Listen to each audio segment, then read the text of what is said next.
শুভ সকাল বন্ধুরা, তোমরা সবাই কেমন আছো? আশা করি সকলে ভালো আছো। আমি সোনালি আরেকটা মিনি ব্লগ নিয়ে চলে আসলাম। আশা করি মিনি ব্লগটা তোমাদের ভালো লাগবে। ডেইলি লাইফস্টাইল যেটা শেয়ার করি ওটা মিনি ব্লগে শেয়ার করবো। তো দেখো, তো সকাল সকাল ঘুম থেকে উঠে দিকে বহুত পরিমাণে উষ পড়েছে। তো ওটাই উষের ক্লিপ করতে এসেছি। আমার ভীষণ ভালো লাগে ঠান্ডা দিনটায় যে উষ পড়ে, যে এই দিনগুলো দেখতে খুব ভালো লাগে। আচ্ছা, গরম দিন হোক, ঠান্ডা দিন হোক, সব গৃহবধূরা সকালে উঠতেই লাগে। আমি তো প্রতিদিনই উঠি সকাল ভোরবেলা। বাসি ঘরটা ঝাড়ু দিয়ে দিয়েছি, ঝাড়ু দিয়ে দুয়ারে জল দিয়ে আমি বাসি বিছানাটা উঠাতে এসে পড়েছি। তোমাদের ভাই দোকান গিয়েছে, দোকানে গিয়ে দোকানটা খুলে নিয়েছে। তো মা উঠে গেছে, মা ব্রাশ করছে, ছেলেও ব্রাশ করছে, স্কুল যাবে। তা আমি এখনো বাসি কাপড় ছাড়িয়ে নেই। তো যেহেতু রাত্রেবেলা সব কাজকর্ম সেরে আমি রেখে দিই, তার জন্য অত একটা ঝামেলা লাগে না। সকালে একটু দেরি করে উঠলেও হয়, বাট আজকে একটু জলদি উঠে পড়েছি। অন্য সময় ভোরবেলায় জলদি উঠি, আজকে একটু লেট হয়েছে উঠতে। উঠেও দেখি কি তাও পরিমাণে উষ পড়ে আছে। আর প্রতিদিনই ভোরবেলা উঠি, তা আজকে একটু উঠতে লেট হয়ে গেছে। যেহেতু আজকে রবিবার, এটা হয়েছিল রবিবারের ভিডিও, তার জন্য। তো দেখতে পাচ্ছ বিছনাগুলো আমি এক এক করে জায়গাতে রেখে দিয়েছি, দেখতে পারলে। তো বিছনাটা গুছগাছ করে ঝাড়ু টাড়ু দিয়ে পরিষ্কার করে নিয়েছি, দেখতে পারলে। বিছনাটা উঠিয়ে নিলাম।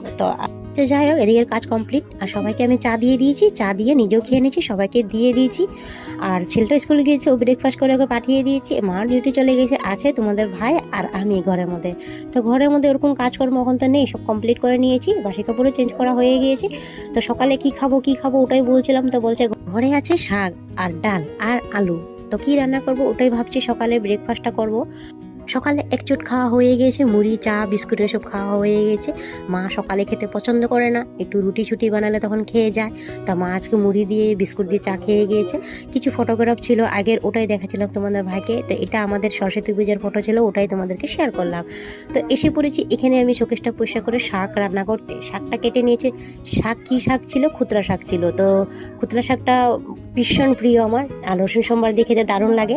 কার কার শাকের মধ্যে রসুন সোমবার খেতে ভালো লাগে একটু কমেন্ট সেকশনে জানাবে। তো আর যদি ভিডিওটা মিনি ব্লগটা তোমাদের ভালো লাগে, চ্যানেলটা সাবস্ক্রাইব করে পাশে থেকো।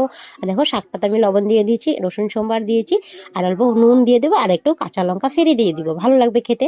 তো শাকের মধ্যে এসব জিনিস দিলে না ভালো লাগে খেতে। তো গরিবের সংসার বুঝতেই পারো, ঘরে যা থাকে তা দিয়েই খেয়ে চলতে হয়। তাই না বন্ধুরা? কি ঠিক বললাম তো? সংসারে যা থাকে তাই দিয়ে চলতে হয়। আর আমরা গৃহবধূরা আমাদেরকে একটু ম্যানেজ করে চলতে হয়। আর ছেলেরা তো যেন কাম করে এনে দেয়, আর চলাবার দায়িত্ব এনে দেয়। তো যাই হোক, বহুত কথা বলে নিয়েছি। শাকটা অলরেডি আধা রেডি হয়ে গিয়েছে, দেখতে পারলে। এখন আমি বাটিতে নামিয়ে নিলাম, এখন আমরা ভাতটা দিয়ে দিব সবাইকে। তো দেখতে পারলে এক বাটি হয়েছে, বেশি এরকম একটা হয়নি। আমি আর তোমাদের ভাই খাবো। ভিডিওটা যদি ভালো লাগে সাবস্ক্রাইব করে পাশে